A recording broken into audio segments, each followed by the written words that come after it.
Bahkan malaikat pencabut nyawa sekalipun, sosok agung yang tak pernah ragu menjalankan tugasnya sejak awal penciptaan alam semesta, tidak berani melangkah masuk ke rumah sang hamba tanpa meminta izin terlebih dahulu.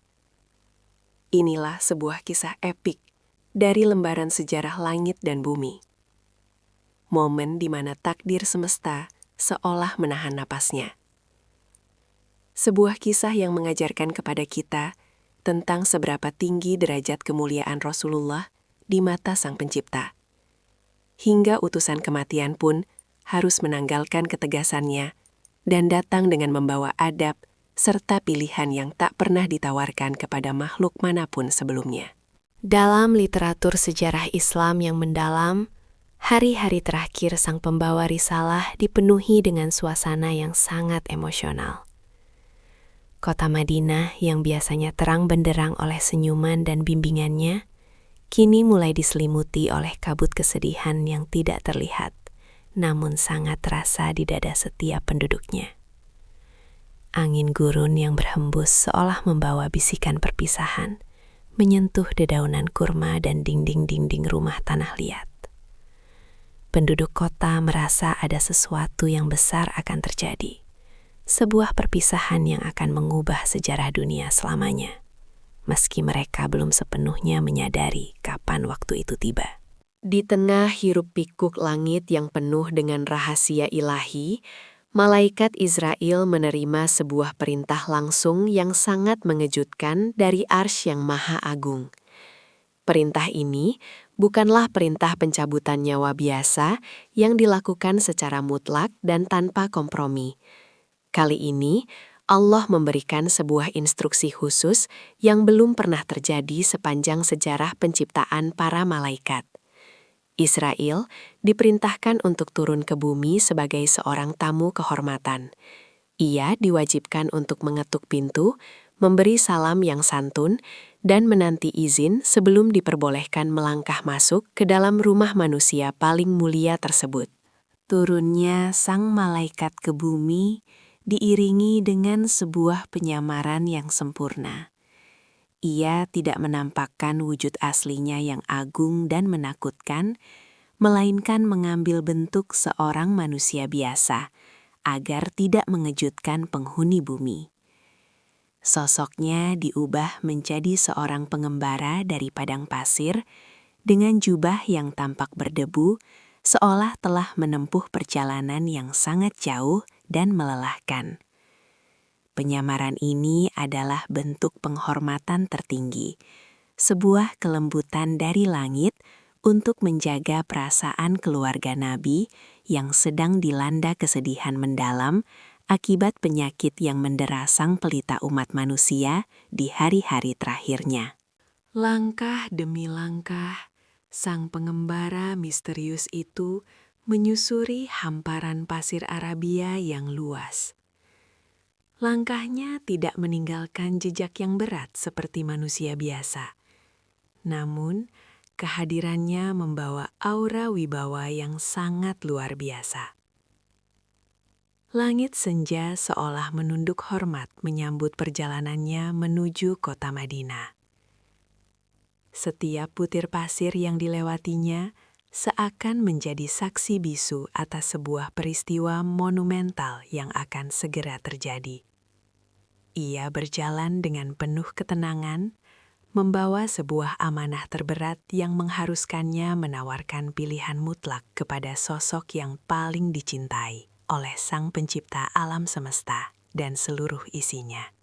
Sementara itu, di dalam sebuah rumah sederhana yang berbatasan langsung dengan dinding masjid, suasana terasa sangat memilukan.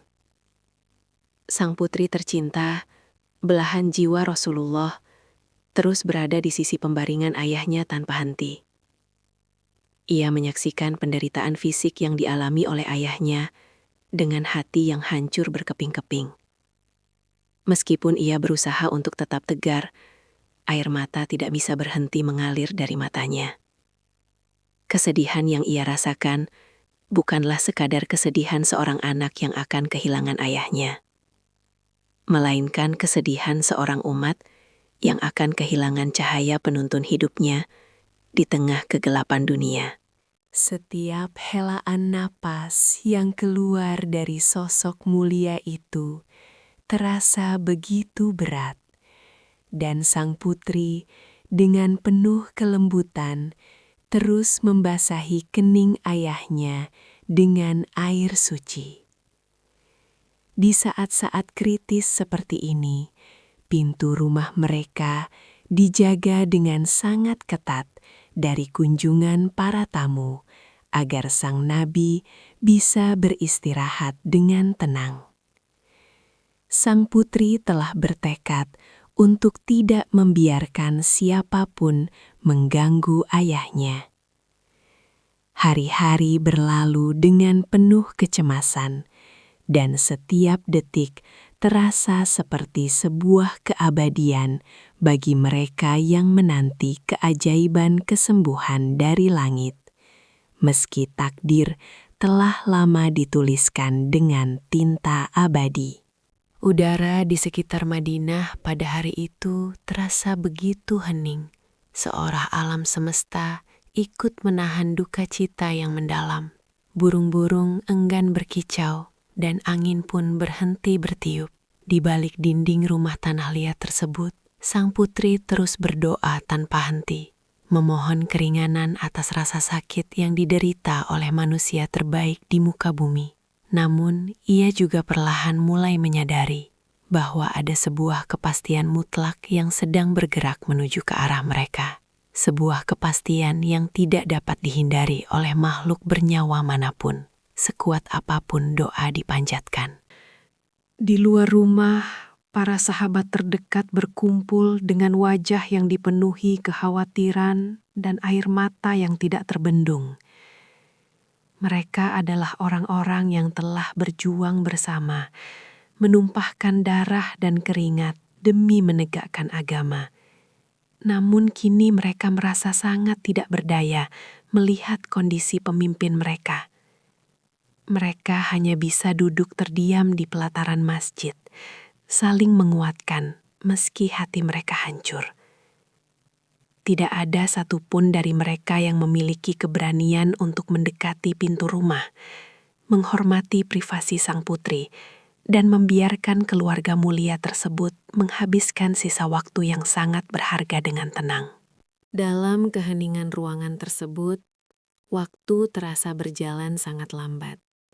Sang putri sesekali menyandarkan kepalanya ke dinding, mencoba mencari sisa-sisa kekuatan yang masih dimilikinya.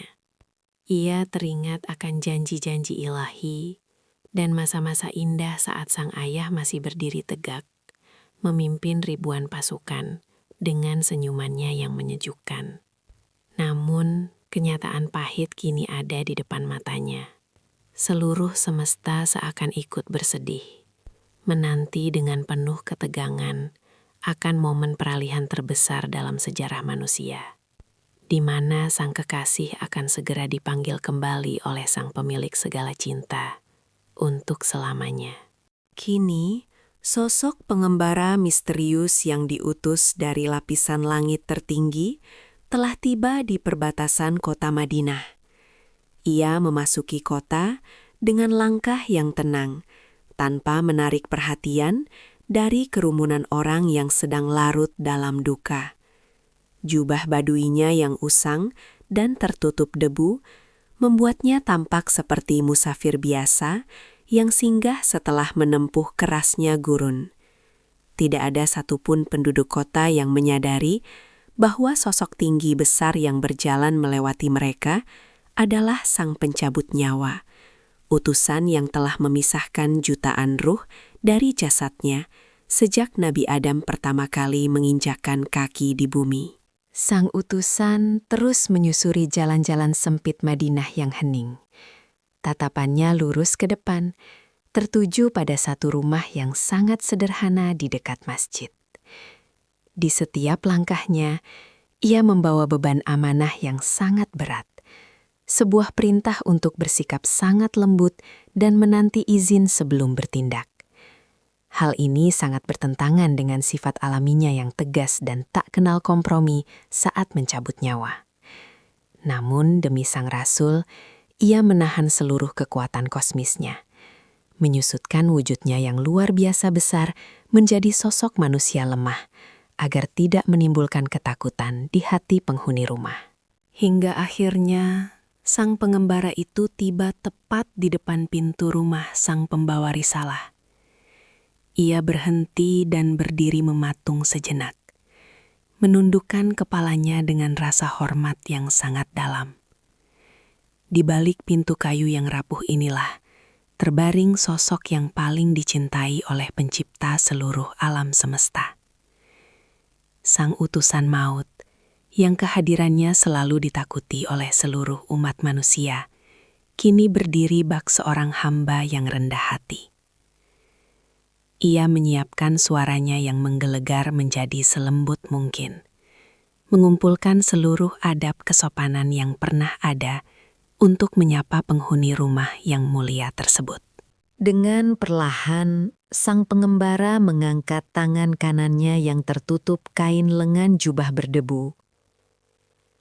Tangan yang memiliki kekuatan untuk menghancurkan kehidupan ini, kini bergerak dengan sangat pelan dan hati-hati. Ia tidak ingin menggetarkan dinding rumah atau mengagetkan sang nabi yang sedang terbaring sakit. Momen ini adalah momen bersejarah, di mana hukum alam seakan tunduk pada adab dan akhlak. Sang malaikat tahu persis bahwa jika izin tidak diberikan dari dalam, maka ia harus berbalik dan kembali ke langit, tanpa menyelesaikan tugas utamanya.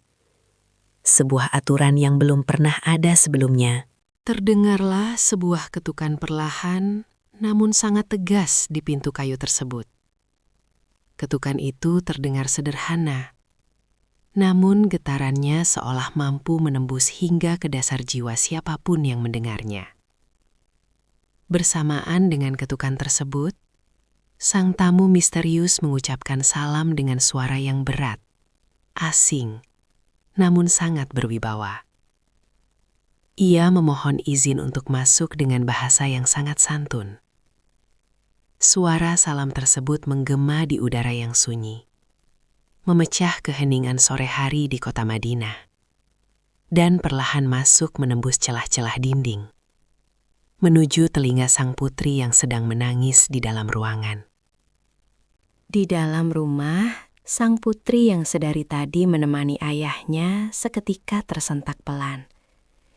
Di tengah masa-masa yang sangat genting dan penuh duka ini, tidak ada satu orang pun yang berani bertamu, apalagi mengetuk pintu rumah mereka dengan suara yang sedemikian menggetarkan hati.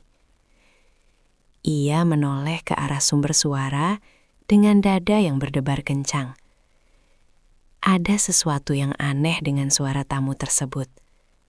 Sebuah aura wibawa yang sangat kuat, namun terasa begitu asing.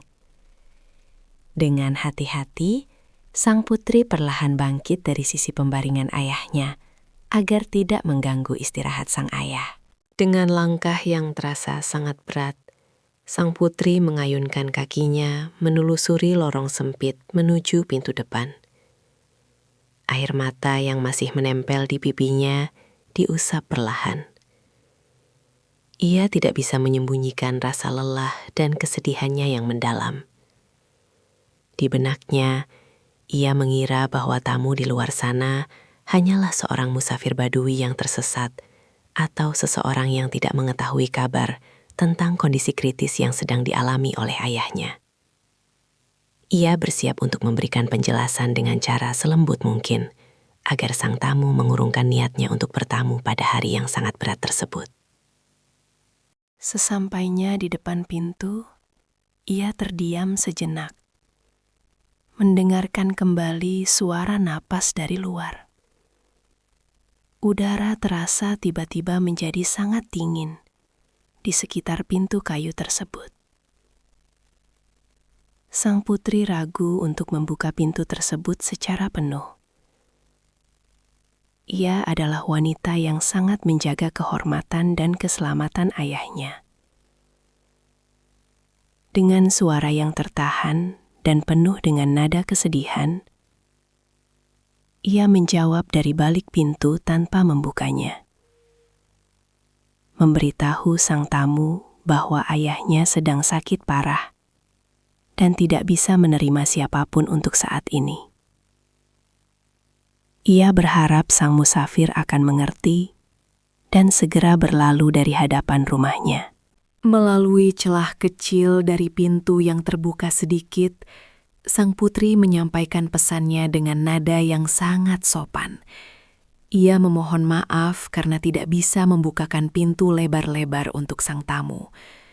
Ia menjelaskan betapa kritisnya kondisi sang nabi di dalam sana dan betapa keluarganya membutuhkan ketenangan mutlak. Penolakan halus ini disampaikan dengan cucuran air mata, mewakili rasa duka dari seluruh umat yang tak rela kehilangan utusan Allah. Sang putri berharap tamu berbadan tegap di luar sana akan menghargai kondisinya dan kembali menapaki perjalanannya menuju tempat lain. Alih-alih melangkah pergi setelah mendengar penolakan tersebut, sosok pengembara misterius itu tetap berdiri tegak, tak bergeming sedikit pun di tempatnya. Ia sama sekali tidak menunjukkan tanda-tanda kemarahan atau kekecewaan, melainkan hanya berdiri diam menanti dengan kesabaran abadi yang dimilikinya. Setelah beberapa saat hening, sang tamu itu kembali mengulang permintaannya. Dengan suara yang kali ini terasa lebih dalam dan menggema, ia bersikukuh untuk diizinkan masuk dan bertemu dengan sosok mulia yang terbaring di dalam. Ia menyatakan bahwa kedatangannya tidak bisa ditunda dan pertemuannya adalah sesuatu yang mutlak. Mendengar desakan dari sang tamu, hati sang putri seketika diliputi oleh perasaan yang sangat aneh. Suara pengembara itu tidak kasar, namun mengandung sebuah kewibawaan yang mutlak, seolah-olah ia bukan berasal dari dunia ini. Setiap kali tamu itu berbicara, udara di sekitar rumah terasa bergetar, dan hawa dingin menyusup hingga ke tulang. Sang putri yang malang merasa semakin gentar dan kebingungan. Ia kembali mengulangi jawabannya dengan suara yang bergetar menahan tangis, menegaskan bahwa tidak ada yang boleh masuk mengganggu istirahat sang nabi pada masa-masa akhir yang kritis ini. Sang utusan maut kembali terdiam di luar sana. Jika ini adalah rumah makhluk biasa, ia tidak akan pernah membuang waktu sedetik pun untuk berdebat atau memohon. Ia adalah pencabut nyawa yang telah memporak-porandakan istana para raja zalim tanpa pernah mengetuk pintu. Namun, di depan rumah tanah liat ini, di hadapan pintu kayu yang lapuk ini, ia mengikat seluruh kekuatannya dengan rantai adab.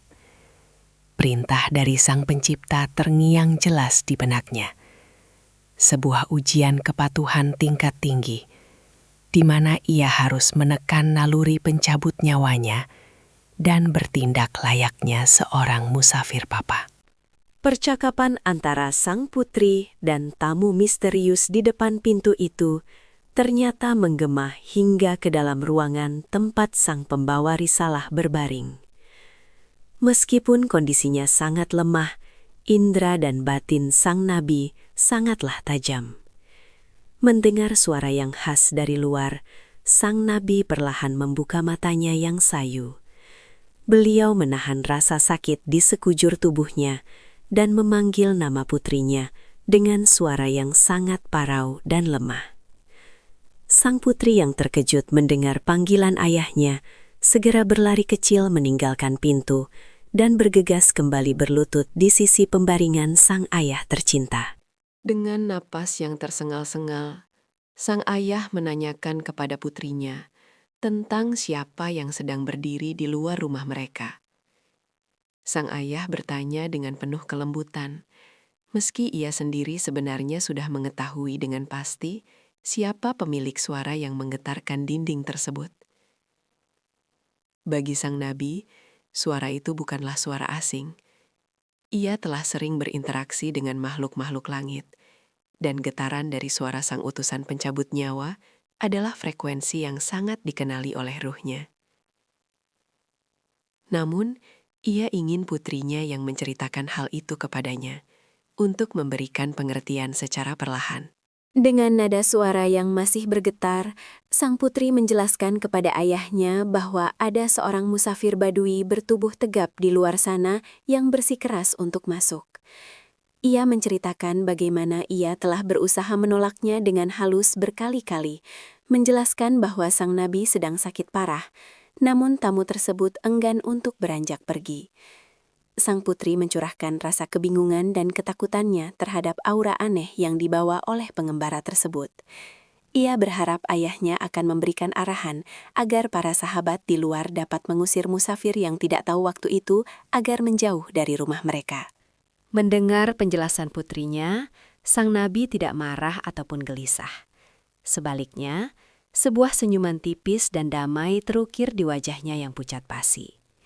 Ia memandang wajah putrinya yang penuh dengan kepanikan itu dengan tatapan kasih sayang yang teramat dalam. Beliau menyadari bahwa waktu yang telah dijanjikan oleh Sang Pencipta kini telah tiba. Momen yang paling berat bagi keluarga dan umatnya ini justru merupakan momen yang disambut dengan kepasrahan total oleh Sang Utusan. Beliau menatap sekeliling ruangan yang sederhana itu untuk yang terakhir kalinya, bersiap untuk mengabarkan kenyataan besar kepada sang putri. Dengan suara yang pelan namun sangat jelas, sang ayah perlahan memberitahukan identitas sebenarnya dari tamu misterius yang menunggu di luar sana. Ia berkata kepada putrinya bahwa musafir yang berdiri di balik pintu itu bukanlah manusia biasa dan bukanlah tamu yang bisa diusir. Beliau menjelaskan dengan penuh ketenangan bahwa sosok tersebut adalah dia yang bertugas memutus segala bentuk kenikmatan dunia, yang menghancurkan perkumpulan dan memisahkan seorang anak dari orang tuanya. Sang Nabi mengungkapkan bahwa tamu itu tidak lain adalah sang malaikat maut, Israel, yang datang atas perintah ilahi. Seketika, bagai disambar petir di siang bolong, tangis sang putri pun pecah. Ia tidak lagi mampu menahan rasa sakit yang luar biasa di dadanya. Kesadaran bahwa malaikat pencabut nyawa telah berdiri tepat di ambang pintu rumahnya, meruntuhkan seluruh sisa kekuatan yang ia miliki. Fakta bahwa kedatangan sang malaikat maut berarti sebuah perpisahan abadi dengan ayah tercintanya, membuat dunia sang putri seakan runtuh saat itu juga. Air matanya membasahi tempat tidur yang terbuat dari pelepah kurma tersebut. Menyadari bahwa hari itu adalah hari terakhir ia melihat senyuman sang pembawa cahaya. Meski air mata membanjiri pipinya, sang putri mengerti kewajibannya sebagai anak yang taat. Sang nabi dengan sangat lembut memerintahkan putrinya untuk segera menghapus air mata tersebut dan pergi membuka pintu lebar-lebar untuk sang tamu agung. Beliau mengingatkan bahwa utusan Allah harus disambut dengan penghormatan yang layak, tanpa keluh kesah. Dengan dada yang terasa sesak dan kaki yang bergetar hebat, sang putri perlahan bangkit berdiri.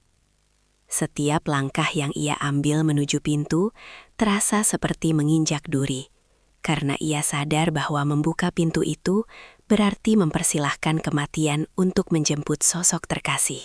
Langkah menuju pintu depan terasa bagaikan sebuah perjalanan melintasi keabadian. Sang putri berjalan dengan sangat lambat, sambil terus memanjatkan doa-doa di dalam hatinya. Ia berharap waktu bisa berhenti berputar saat itu juga, mencegah perpisahan yang begitu menyakitkan.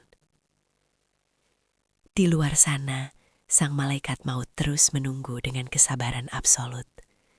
Sebuah pengecualian yang belum pernah ia berikan kepada ruh manapun dalam sejarah semesta. Keheningan Madinah di sore itu menyatu dengan langkah kaki sang putri, menciptakan simfoni duka cita yang mengalun lirih di seluruh penjuru rumah sederhana tersebut.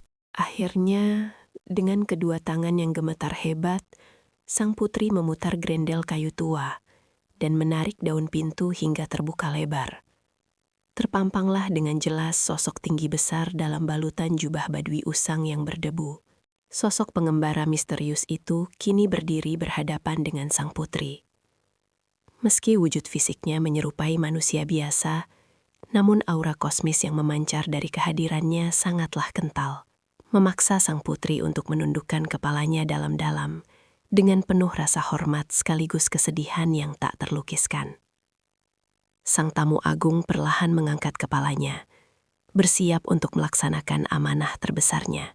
Setelah pintu dibukakan lebar dan ia dipersilahkan masuk, sang utusan pencabut nyawa pun melangkahkan kakinya melewati ambang pintu rumah sang pembawa risalah.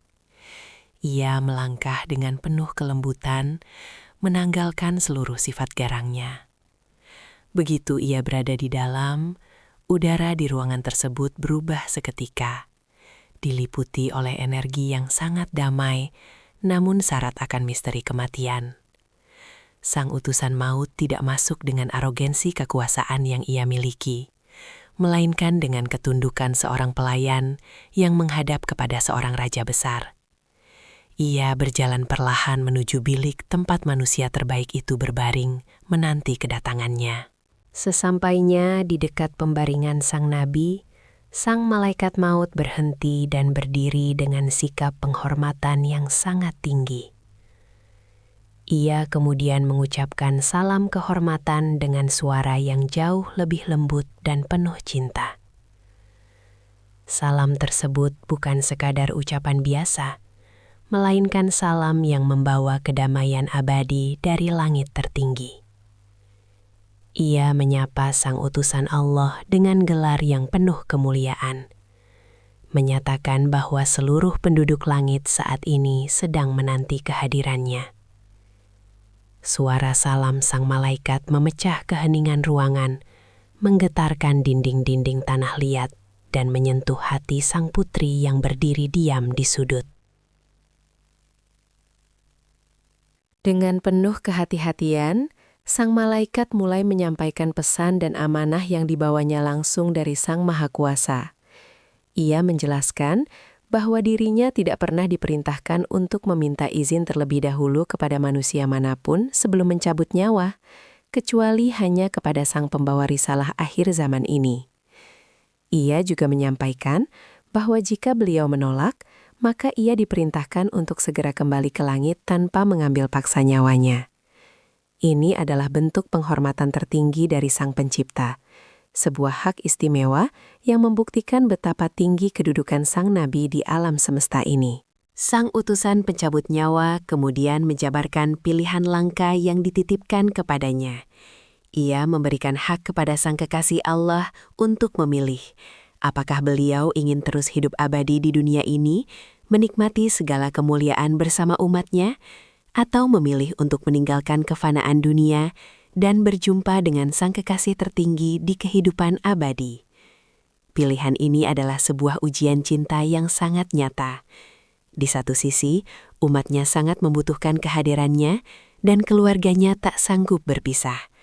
Namun di sisi lain, kerinduan untuk kembali kepada Sang Pencipta yang telah mengutusnya tidak terbendung lagi di dalam hatinya. Mendengar pilihan tersebut, sang putri yang berdiri mematung di sudut ruangan menahan nafasnya.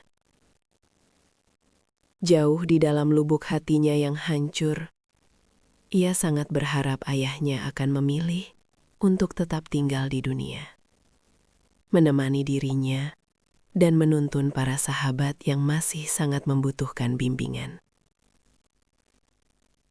Namun, sang ayah adalah seorang manusia agung yang pandangannya tidak lagi terbatas pada keindahan ilusi dunia.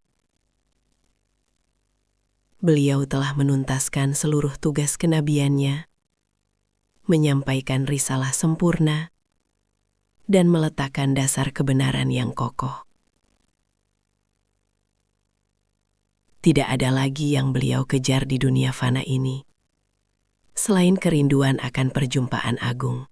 Dengan suara yang sangat pelan, namun diwarnai oleh senyuman yang paling tulus dan penuh kedamaian, sang pembawa risalah akhirnya memberikan jawabannya.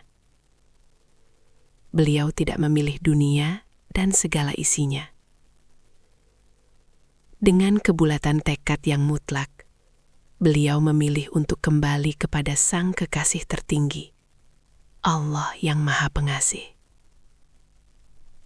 Pilihan ini menandakan akhir dari sebuah era kenabian di muka bumi. Sebuah keputusan yang dibuat bukan karena lelah menghadapi penderitaan, melainkan karena cinta dan kerinduan yang membara untuk bersatu kembali dengan sumber segala cahaya dan kebenaran yang selama ini beliau dakwahkan. Mendengar keputusan tegas tersebut, sang malaikat maut pun menundukkan kepalanya semakin dalam. Ia menyadari bahwa detik-detik perpisahan terbesar dalam sejarah umat manusia akan segera terjadi. Ia perlahan melangkah lebih dekat ke arah pembaringan, bersiap untuk menjalankan tugas mutlak yang kini telah mendapatkan izin resmi dari sang pemilik nyawa. Di saat yang sama, ia berjanji akan melaksanakan tugasnya dengan kelembutan yang paling paripurna. Mencabut ruh suci itu dengan perlahan, seolah mengambil sehelai sutra yang sangat halus dari setumpuk duri, agar sang nabi tidak merasakan rasa sakit sedikit pun. Waktu seakan berhenti berdetak di kota Madinah. Di dalam ruangan kecil tersebut, proses pencabutan nyawa paling agung pun dimulai. Sang malaikat menjalankan amanahnya dengan penuh kehati-hatian. Sang putri tercinta keheningan total, yang diwarnai oleh kepasrahan dan ketundukan mutlak kepada takdir. Di detik-detik terakhirnya sebelum hembusan nafas yang penghabisan, bibir sang nabi masih terus bergerak perlahan. Bukan harta atau kekuasaan yang ia sebut, melainkan umatnya, orang-orang yang sangat dicintainya, bahkan hingga di ujung batas kehidupannya. Beliau terus menggumamkan kepedulian yang mendalam tentang nasib umat yang akan ditinggalkannya. Kemudian, dengan pandangan yang perlahan mengarah ke langit-langit ruangan yang sederhana, beliau mengucapkan kata-kata terakhirnya yang sangat menyentuh hati, menyatakan bahwa beliau memilih untuk bersama sahabat yang maha tinggi. Kalimat itu menjadi penutup lembaran hidup manusia termulia di muka bumi. Tepat setelah kalimat suci itu diucapkan, ruh sang pembawa risalah akhirnya terlepas dengan damai dari jasadnya. Sang malaikat maut memegang ruh suci itu dengan penghormatan yang luar biasa, mengangkatnya tinggi menuju langit yang berlapis-lapis. Di atas sana, seluruh pintu langit telah dibuka lebar-lebar, dan para malaikat berbaris rapi menyambut kedatangan manusia yang paling dicintai oleh Tuhan semesta alam. Bumi kehilangan manusia terbaiknya, namun langit mendapatkan kembali cahaya purnamanya. Transisi itu berlangsung sangat cepat, meninggalkan jasad fisik yang terbaring tenang bagaikan orang yang sedang tertidur pulas. Di dalam ruangan, kesunyian yang mencekam segera digantikan oleh tangis sang putri yang meledak membahana. Sang belahan jiwa nabi ini meratapi kepergian sang ayah dengan rasa sakit yang mencabik-cabik kalbu. Ia mencium kening ayahnya yang kini telah dingin, menyadari bahwa pelita hidupnya dan pelita seluruh alam semesta kini telah benar-benar padam di dunia fana ini. Kesedihan yang ia rasakan tidak ada tandingannya, karena ia bukan hanya kehilangan seorang sosok ayah yang sangat pengasih, melainkan juga harus berpisah dengan manusia yang kehadirannya menjadi rahmat bagi sekalian alam.